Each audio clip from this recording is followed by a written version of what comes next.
was a rich man and I lived in America, this is what I would buy. A Ram, not a Dodge Ram. Oh no, no, no, not for about 10 years.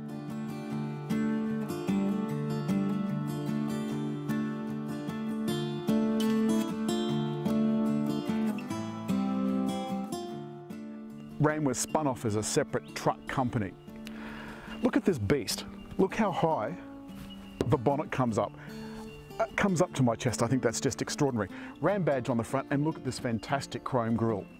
Down below, we've got some towing hook things for bushy, off-road, get you out of trouble stuff, and sensors. Drive you mad in the bush, but you can turn them off. And look at this chrome bumper with the driving lights. I think this looks absolutely sensational. And can I tell you what, we really had a lot of comments as we've been driving along. Some people have even stopped us. We've got these massive mirrors, great for towing. The inside bit moves just as always, and they're heated and they fold and they do all the good stuff, because believe me, when you try and park this thing as I just did in a suburban car park to go and get a coffee, you want as much space to get past this as possible.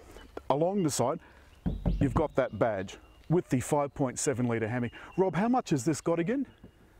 291 kilowatts. 291 kilowatts, and how many newton meters? 565. No, they can hear you. That doesn't matter. 565. 565 newton meters. Now you've got these massive wheels. Now these have got the road-going tyres on, so you probably really wouldn't want to go too far off-road. Now we did do that at the launch, and the people in front of us got stuck on a bit of a hill. Have a look.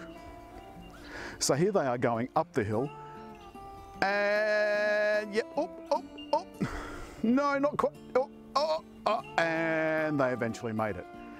The thing is, it just proves that no matter what car you've got, if you don't have the right tyres, you aren't going to be able to make the trip.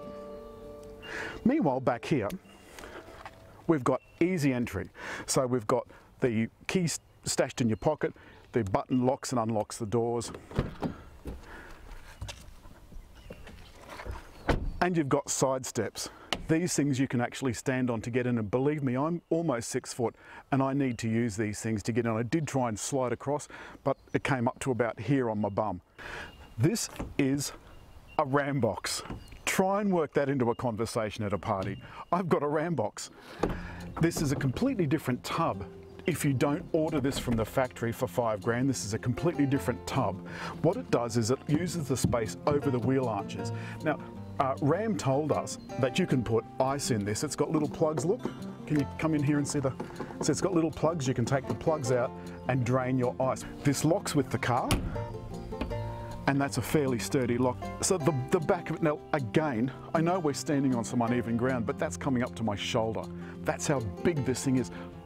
Some of the Ram models are perfect for fifth wheelers, you know, for those big caravanning things. So if you happen to want to go away and take your tiny home, you can do that.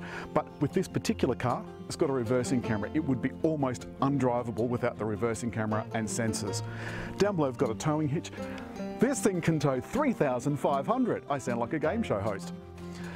So it's a fairly sturdy hitch, all the electrical connections and what have you. The thing about this Ram is that it is imported privately into Australia. So there's no Ram company in Australia as such, but all of the Rams that come to Australia start life in America on an assembly line bound for Australia. So they come built for Australian conditions, except for the steering is on the wrong side.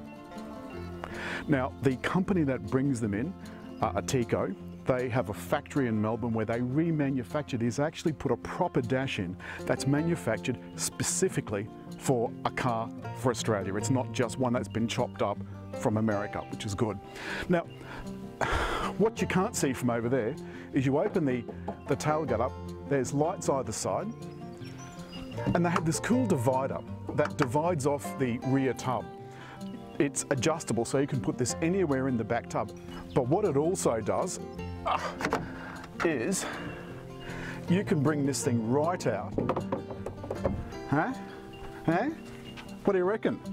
You can turn it around like this, lock it into place, and I've only gone and extended the payload of my trolley using the tailgate and this really cool divider. Now they showed us that at the launch and frankly I didn't believe it was going to be that easy, but this was a piece of easy stuff. Something that's easy. That was easy. Once you found out how to do it, that was easy. Okay, there. And now that's locked securely back in place again. So what that means, ladies and germs, is that you can do your shopping, if you don't mind it getting nicked, you can do your shopping, put it in just this little space here, close the tailgate, and your oranges aren't going to roll around the trolley. One thing I don't like is the foot operated brake, which is over on this side.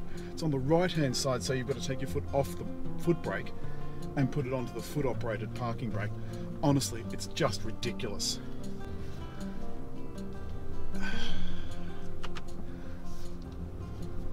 The thing about driving something this big is it is actually not that difficult to work. The controls you're going to realise are fairly familiar if you've driven a Chrysler in the last decade or so.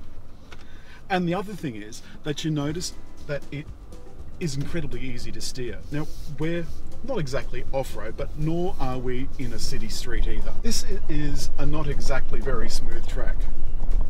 However, I can't feel a thing. Mud, I see mud. Awesome. One thing I noticed at the launch was that no matter what we did with this car, it seemed to cope. Like it coped really, really well. And whether it's in the city or whether it's on a launch like this, and whether it's in the city or on a track like this, it seemed to be completely at home. But you do need to take extra care because this is kind of really not, I mean, it is an off-roading vehicle, but it's not exactly an off-road vehicle, if you know what I mean. So the front, although there's plenty of clearance, there is this very low-hanging air dam dash splitter. Why? I don't know, but there it is. That big V8 really does its thing. The thing about driving around the city is it doesn't feel big until you have to park it.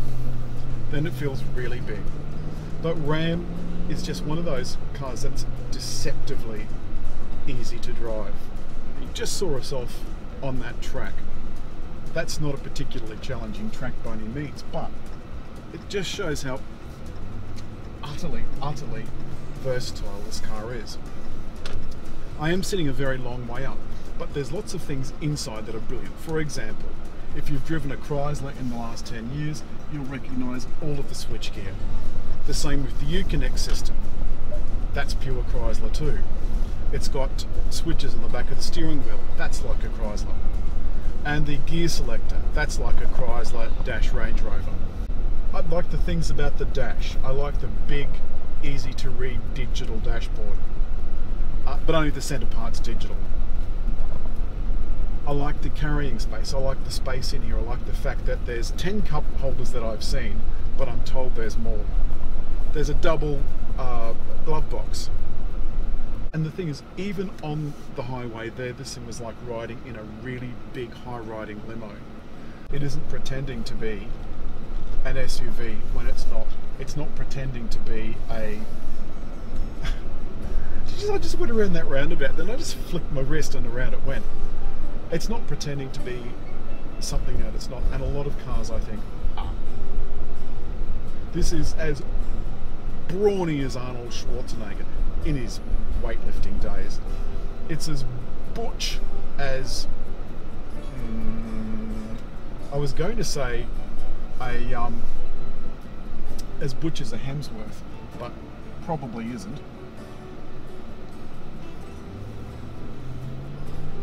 That sound is just fabulous.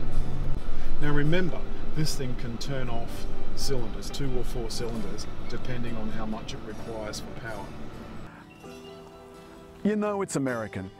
You know it's big. You know this thing has more testosterone than The Rock.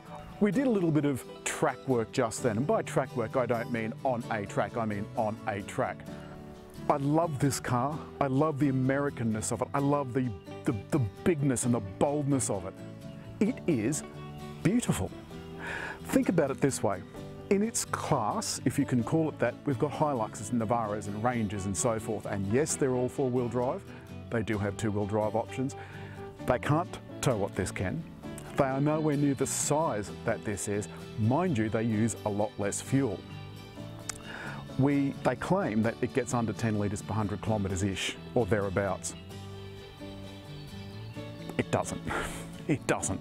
Even at the launch, they were very confident that this car would get really good fuel consumption, relatively speaking. How heavy is this? 2.8. About 2,800 kilos. I am going to rate Ram at 9 out of 10 just because I love it.